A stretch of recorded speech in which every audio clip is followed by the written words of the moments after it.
there, it's Anonymous Tea, where we spill the tea anonymously. Hello, hello, hello, hello, hello, everyone. Hello, YouTubers. Hope you guys are all having an amazing day today, sending good vibes, sending positivity, sending blessings, and good energy to each and every single one of you. Thank you so much for tuning in. So today we're talking love and marriage, Huntsville. You guys know why you're here. Today we are talking because Melody Cherie, the singer, has dropped a new single, you guys, called Nobody's Business. And we're going to talk about it. We're going to, analyze these lyrics. You'll remember there's been a few times Mel has been teasing this song on her lives, on her Instagram stories, but kind of just giving like little snippets and things and showing her listening to the track like as she's in her car and all of that. However, we are getting the day before Mother's Day, you guys, the full track. I am partial to Apple Music. That is my streaming source. So I was so happy to see it pop right up for me, and I was happy. The sample, I'm still trying to figure out what it is because I'm a big music fan, and I feel like it was kind of giving like a little bit of the melody of Mr. Telephone Man by New Edition, but I need to listen to it some more. Because I want to figure out what this sample is. But I love the beat, I love the lyrics, I love everything about the song. So let's get into it, right?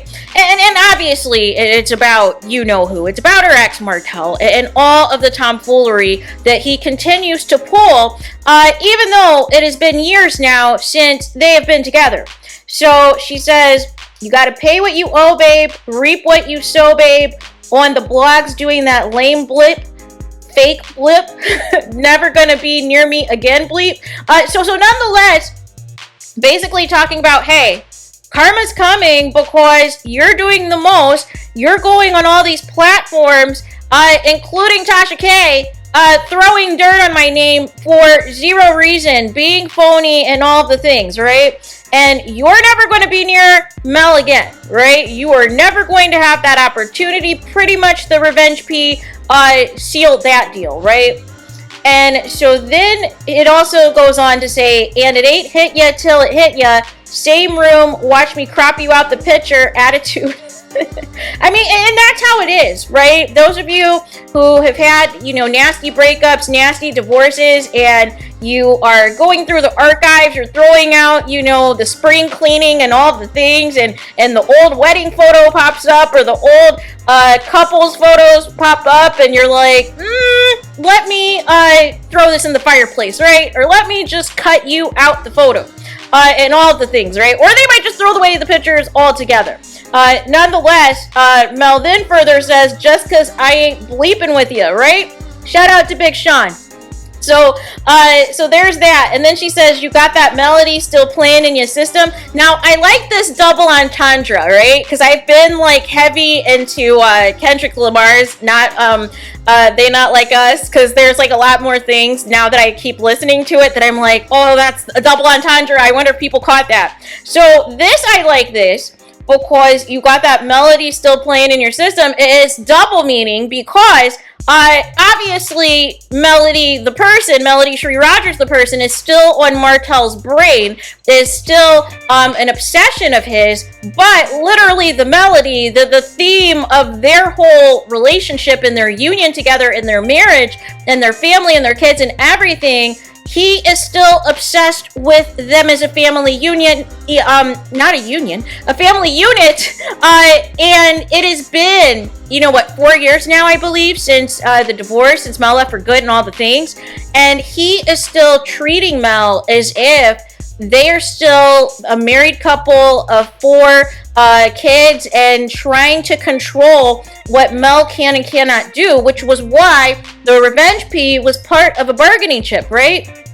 And then Martell will do these strategic lives and these strategic interviews to quote-unquote clear his name, but it makes matters worse because he can't tell the truth to save his life. And we all have the receipts of when he does all this double talking back and forth, right?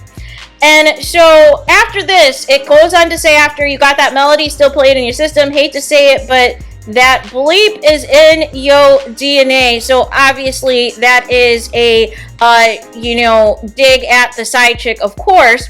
You the kind that don't deserve what I gave. Yeah, absolutely. Because if you're going to throw away your family, if you're going to give up your 80% for somebody that's not even 20% or 10% or 5% even, you've lost the plot. You've completely lost the plot. And the problem is Martell refuses to accept that he fumbled his own bag. He fumbled his own family. He fumbled Melody Cherie Rogers, right? And so therefore, Mel is like, listen, I'm too good for you. We should have never been involved in all the things. You don't deserve how good I made you look and all the sacrifices I made on myself and how I held myself back to make you look like you were a real entrepreneur. Make it make sense. And so then it continues on. It says, speculating on your daughter, you the father. True, I wish you would have had another father. Someone harder, smarter, taller. And here's the thing. This was one of the snippets that Mel played quite a bit when she previewed this song on the lives and on her Instagram stories. And I knew the moment that the rumors were put out there about Sugar Mama, which was just absolutely disgusting, and the cast and the family members of the cast tried to perpetuate it and put it on camera and put it on different people's platforms as if it was truth. Even in this current trailer for this season, Marceau was up here talking about the father of 4 kids. No. No. And even your brother, who is desperate on the show, is still trying to put out there side-by-side photos of Sugar Mama and some attorney dude, right? That looks nothing like each other, right? And so it is very hurtful for Martell to even try to put that narrative out there just because you thought that this baby was going to be the saving grace of your marriage, that this was going to be, the ultimate thing that was going to keep you and Mel together, except for you still wanted to have your mistress. You still wanted to sleep around and cheat on your wife and all of the things. And that's not how that works. You can't have your cake and eat it too, which is why you are where you are now. And so to even try to put that out there because you are upset about how close in age Sugar Mama is to the child that you had outside of your marriage with your side chick just speaks volumes, right? And so, again, Martell does like this tit for tat. So if you accuse him of cheating, he wants to accuse you of the same things. If you accuse him of ABUSE, he wants to accuse you of ABUSE and all these things. He never wants to take his own accountability and his own responsibility. He has to put blame on somebody else. It has to be somebody else's fault, somebody else that triggered him to do X, Y, and Z. He's never held accountable, which is the problem.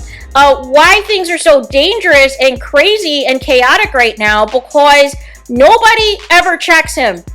Nobody ever checks Martell. Nobody ever puts him in his place, including his mom. And when I was listening to this song, all I could think of is K. Michelle's song, and ironically it played like right after the song, Can't Raise a Man, because it literally is the definition of Martell. Of just doing everything wrong, wasn't raised right, isn't trying to be right. You can't force somebody who does not want it for themselves to be something of themselves because they continue to be the same immature F-boy that they've always been.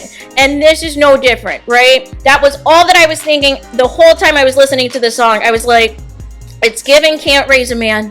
It is giving Can't Raise a Man. And the song ages well because you can apply it basically forever, right? Anytime you're dealing with somebody who isn't about anything, right? Anytime you're in something that's dysfunctional and just trifling and foul, and you know this person isn't going to do better, and they don't want to do better because they want to see how long you're going to put up with their nonsense, right? And so then it says from there, after, wishing that Sugar Mama had a different father, somebody who was, harder in the paint, more intelligent, taller than Martell, perhaps even had hair, not Mr. Baldy Martell out here. So then the song continues, posting videos, still talking down on my name. My boy, you know you started the flame. It shouldn't be. And so then it gets into the chorus, which we'll talk about in a minute. So it's funny that people, they keep wanting to blame Mel for all of the chaos and all of the tomfoolery that's taking place right now. But people aren't paying attention that, as Kimmy would say, the quote-unquote post-queen has not been talking about Martell, period. Has not been addressing him, has not been subbing him, has not even acknowledged his existence, you guys. Has not even acknowledged the show's existence of being back currently, and has really focused in on promoting her brand, promoting 7th Avenue Skincare, promoting the sales that she's getting, promoting all the events that she's got going on, including, of course, her Mother's Day dinner celebration and all the things, and her music, promoting her master classes, promoting, different charitable events that she's got going on and different ventures. Her, of course, most recent Mimosas with Mel, that was a part of a campaign fundraiser for Hill Harper. Mel has been on her grind. In addition to the past couple of weeks, of course, of the newest collection and collab with Jay Bolin, you guys. So Mel has been so booked and busy, and the times that she is on live, it is to do more giveaways, to give out money to you, to all of you supporters. And again, the theme is no gray areas. Everything's black and white, no gray areas, and wanting people to speak and give their testimony on an example when they had to get the gray out of their life, and it was either going to be black and white or nothing. And so I am perplexed as to why there are still people trying to blame Mel for anything that's taking place this season when she is doing the mute challenge to these people, is not interacting with any of these people, is not talking to any of these people, is not promoting any of these people, and is basically silently saying, you guys try to carry the show without me. You guys try to get the same views as my supporters and my millimeters and see how that goes.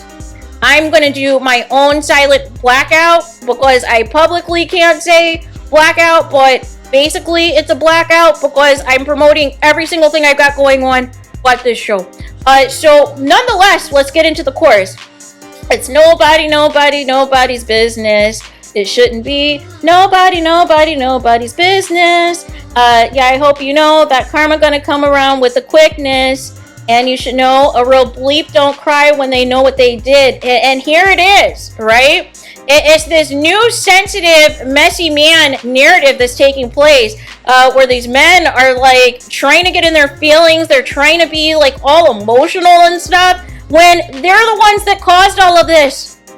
But it is easy to crop messages and only post videos to somebody's reaction and not you gaslighting them into the reaction that caused them to lose their temper and go off the rails. You never talk about what you did to contribute to that, right? You never talk about you stealing money out of the joint bank account, right? And still broke now. So obviously you don't manage your money well. You do these stupid lives talking about how you're a good provider, you're a good father, but according to the court documents, Mel still has to provide food to the kids even when they're with you. And send over Uber Eats and DoorDash and all of the things because otherwise the kids would be starving. So that is not a provider, you guys, if you still have to rely on your ex-wife. And I remember a time period where she was even helping out paying the bills so the kids could have electricity when they were at over one of the places you were squatting at. Make it make sense. That is not a boss behavior. That is not entrepreneur behavior. That is not a provider type of behavior. That is somebody who is broke, who is lazy, who is a leech, who was expecting to just continue to live the high life off of Mel's money and never have to, try to do anything for themselves again. And it completely and utterly backfired. And so Mel said that karma's going to come back around. Because I still don't feel that karma really has hit Martell when you think about it, you guys.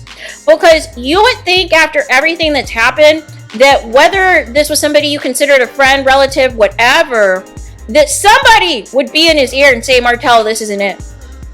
Martell, you need to slow it down. Martell, you need to let your ex-wife be. Martell, you need to be focusing in on co-parenting for the kids, right? And I don't want to talk about these fake scenes that now all of a sudden certain people are pretending to be concerned about this season, when in the next scene with Mel, you're back to gaslighting and bigging up Martell, and you're calling the news stations to send thoughts and prayers for Martell's arrest. That is not holding somebody accountable. Why didn't you check on Mel and how she's doing? Why didn't you check on the kids to see how they're doing, right? And then the crying, right? The crying, the complaining, the whining. Somebody who is a real man, who knows that they messed up, like Shaq, who Shaq has owned that he has not been a good husband to his ex-wife Shawnee and all the things. He's at least owning, like, listen, I screwed this up. I screwed things up with my first baby mom. I was not a good dude. That's all you had to do, Martell. All you had to do is say, you know what? I cheated. I bleeped up. I kept cheating after love bombing you and telling you I was going to stop cheating. I had a baby on you during our marriage, and that was out of line. I went too far. I have been out of line since this divorce. I have been out of line since this custody battle. I've been out of line with the revenge P. I've been out of line trying to turn the cast against you, trying to